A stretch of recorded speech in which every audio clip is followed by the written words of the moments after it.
Hey gang, I'm your Jersh host Jersh, and I actually played some new games this year. 2019 had a lot of great releases, a few of which will probably become some of my all-time favorites. Even still, the year was something of a mixed bag. I don't think I played any outright bad titles this year, but I certainly played some really mediocre ones, and a lot of them were from some of my favorite series. What I found this year was that the franchises I tend to like were pretty underwhelming, but some of the new IPs and genres I don't really pay attention to really stole the show. So let's celebrate the end of the decade, not with a whimper of no uploads, but with a big old bang of junk. What made 2019 so special? Well, let's find out on the First Ever Jersh Awards.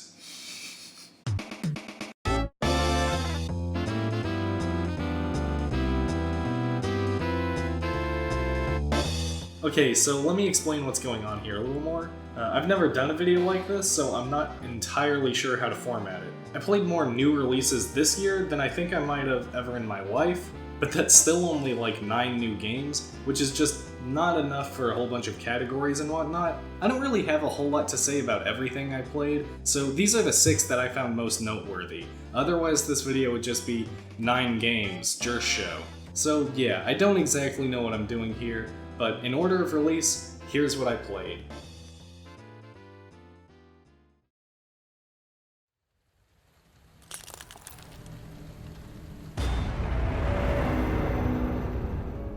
The only reason I got this game was because it came with my graphics card. Before this, I'd never really played anything Resident Evil. I don't really tend to play a lot of horror games. It's not because I'm too scared or that I don't find them scary, it's just not a genre I spend much time with. I also tend to not really like games that are all about resource and inventory management, nor do I like to feel on edge for long periods of time. And because of this, I actually found myself really enjoying the game.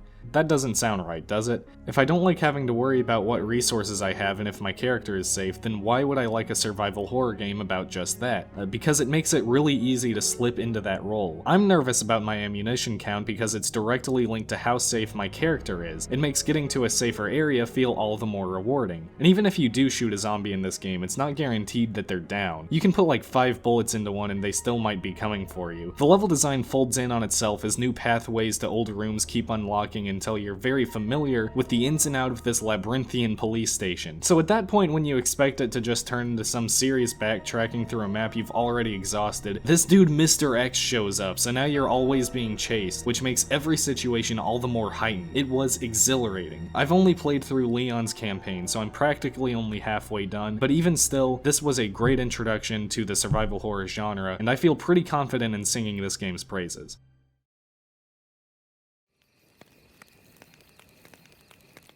Travis Strikes Again is a spin-off to No More Heroes. It has so many cool things about it that I really admire, but it just doesn't exactly work out. The game drastically changes its visual style all the time. One cutscene will look like a PS1 game, another looks like a smut film. Now it's a visual novel from the 80s, it's in widescreen, it's in 4x3. The way that it toys with consistency and convention with its presentation is really awesome, but that's all the build-up for a pretty conventional and kind of underwhelming game, because the game itself is a janky hack-and-slash platformer that revels in the triumphs and mistakes of game's history. The gameplay isn't terrible or anything. The combat generally has a nice ebb and flow to it where you're rolling out of the way of an attack to immediately jab the enemy, and it has these customizable and upgradable movesets for your character. It can be a lot of fun, but generally it somehow manages to feel both very modern and super archaic at the same time. The whole game wears its inspirations on its sleeves, and it's very clear that it takes just as much inspiration from indie hits like Hotline Miami or Fury as it does forgotten mediocre games like, I don't know,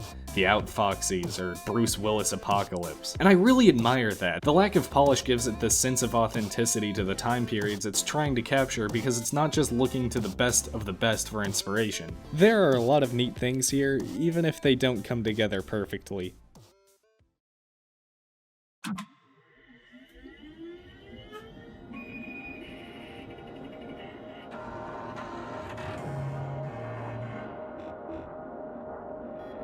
This might have been my most anticipated game of 2019, and if you've seen my other videos, I feel like it's pretty obvious that the premise is something I would enjoy. The trailer perfectly sums up the game with the line, "What if you could surf the web while you sleep?" Hypnospace Outlaw is a 90s internet simulator. The setting of the game is a stand-in for GeoCities with the color palette of Earthbound, where all of its users are asleep, able to make their own personal web pages thanks to the breakthrough that is sleep time computing.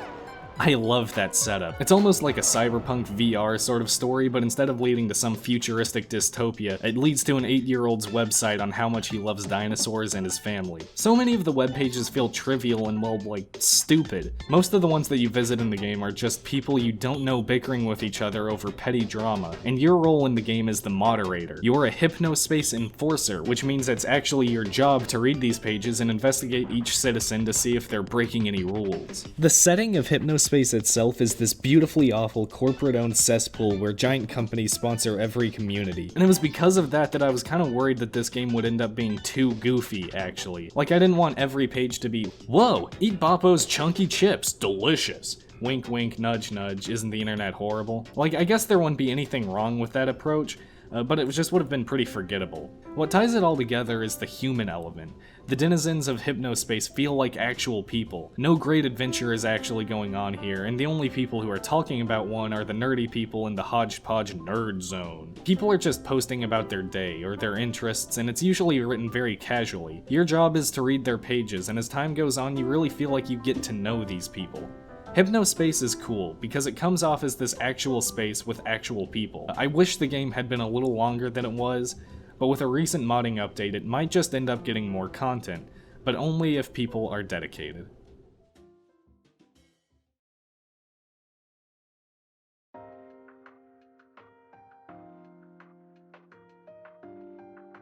Persona Q2 has a lot going against it. It's a 3DS game in 2019 and a spin-off to a JRPG series known for decently grounded portrayals of people, except this one has 25 party members? It's a crossover with the casts of Persona 3, 4, and 5, so while it's nice to see all these characters in the same spot, no one really gets the spotlight for too long. It's a dungeon crawler where you explore exhaustingly large mazes while you map them out along the way. You'll encounter enemies after so many steps, and at first, I didn't mind this totally different approach to the gameplay.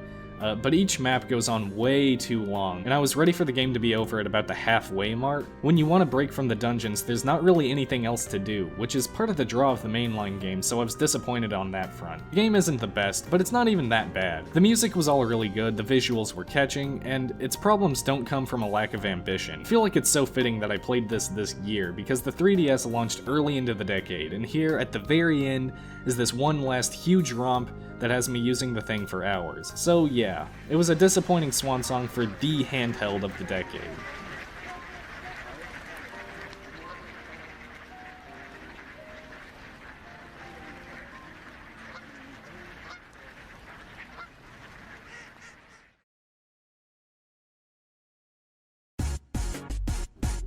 I just got this game last week, and I actually really like it. I'm always drawn to puzzle games that could potentially go on forever. Tetris, Puyo Puyo, Hexic, that sort of thing. This fits in with those really well. In this game, you move colored tiles around to complete lines across the board. There are some obstacles, like tiles you can't move or ones that can't loop to the other side of the screen, but that's pretty much it. I think I have to address the overall look of the game real quick. It's made to look and sound straight out of the 2000s, and I don't really know if I've mentioned it before, but I kinda like that style. There's not a whole lot to this game. If it looks cool to you, you'll probably enjoy it. You can get it on PC or Switch, so pick whatever you think's best.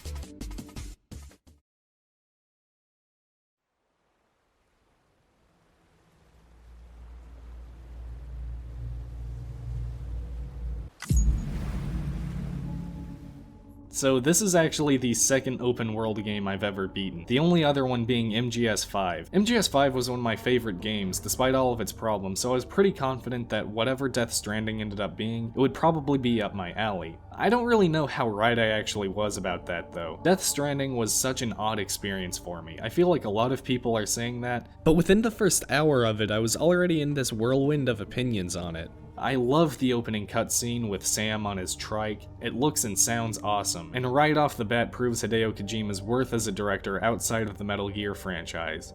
And then the characters start talking, and it's all this mess about bridges, strands, chiral network, timefall, cryptobiotes, bridge babies. Like, it just jumps in head first with its symbolism and terminology to the point where the dialogue can be outright laughable. But then also it can be super impactful. I eventually got over the dialogue for the most part, and found myself really invested in what happens to some of the characters. Whenever I wasn't playing it, I was curious to see what would come next time I started the game back up. You play as Sam underwater bridges, trekking across the fallen United States. Your employer, Bridges, is like Amazon, Spectrum, and the US government all mixed into one. And they've sent you alone to reconnect the fractured cities of America to make it whole once again. It's very on the nose with its political messaging, but presented in such a strange way that I don't think anyone would really accuse it of stirring controversy. Kojima has made a big point on how this game is a new genre, a strand game, and that effectively means that there's some online functionality where players can help each other out indirectly by donating supplies to each other and building the game's road systems. I didn't really mess with this until about the last third of the game. My PS4 doesn't really play well with my Wi-Fi router, and it took me a while to get a really long Ethernet cable, so most of my experience was spent alone, and yeah, I really felt it too. Any significant structure I wanted to build was an enormous task. I was always running low on materials whenever I wanted to build a bridge, and my map was always so empty. Once I finally got onto the network, I saw just how much easier it was to get around thanks to the roads that other players had contributed to. Because of my experience, I think the theme of helpfulness hits a little harder for me, since I saw how much it really impacted the game.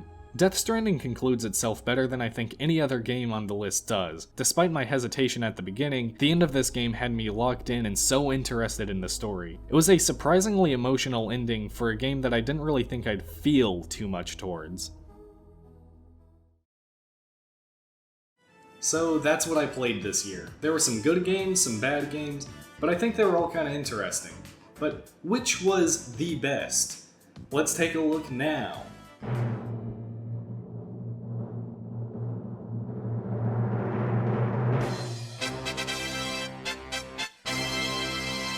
I don't think I've ever played something so tailored for my taste than this. I think why it works so well is I saw a lot of myself in this game. I've made the terrible MS Paint comics, I've seen the old people Facebook, I've seen sub-communities that all get mad over practically nothing, and I've seen plenty of websites that could have easily served as inspiration for this game.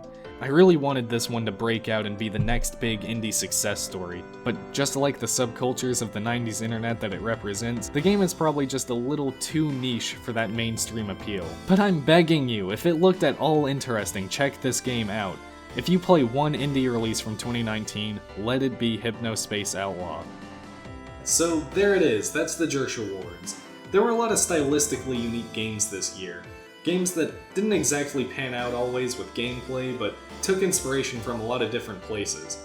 I hope that in 2020 developers are able to really refine what they tried out in 2019. So here's to the new decade and everything it brings. And thanks for sticking around for this last one.